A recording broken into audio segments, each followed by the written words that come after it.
যা গরম পড়েছে এই সময় তো স্কিন কেয়ার করাটা খুবই জরুরি, আর নাইট স্কিন কেয়ার করাটা তো খুবই জরুরি।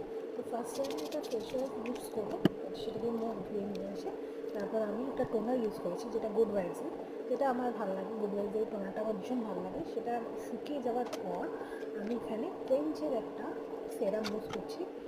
তোমরা যে কোনো সিরাম ইউজ করতে পারো যেটা তোমাদের স্যুট করে। আমি কোয়েঞ্চের সিরামটা ইউজ করে নেবো। এই সিরামটা ইউজ করলে আমার বেশ ভালো লাগে আমার এই সিরামটা ইউজ করতে। তো আমি এই সিরামটা ইউজ করছি। তোমরা যে কোনো সিরাম ইউজ করতে পারো যেগুলো তোমাদের স্যুট করে বা যেগুলো অ্যাফোর্ডেবল তোমাদের কাছে মনে হয় সেরকম সিরাম ইউজ করতে পারো। আমি সিরামটা ইউজ করার পর হালকা হালকা ম্যাসাজ করবো। দেখো কতটা গ্লো দিচ্ছে সিরামটা মাখার পর। তারপর আমি এখানে একটা ময়শ্চারাইজার হিসাবে অ্যালোভেরা জেল ইউজ করছি পতঞ্জলি। তোমরা যে কোনো ময়শ্চারাইজার ইউজ করতে পারো। আমি এখানে পতঞ্জলি অ্যালোভেরা জেলটা ইউজ করছি। আমার কাছে আমি অ্যালোভেরা জেলটা ইউজ করি বেশিরভাগ। তো আমি অ্যালোভেরা জেলটা ইউজ করার পর ভালো করে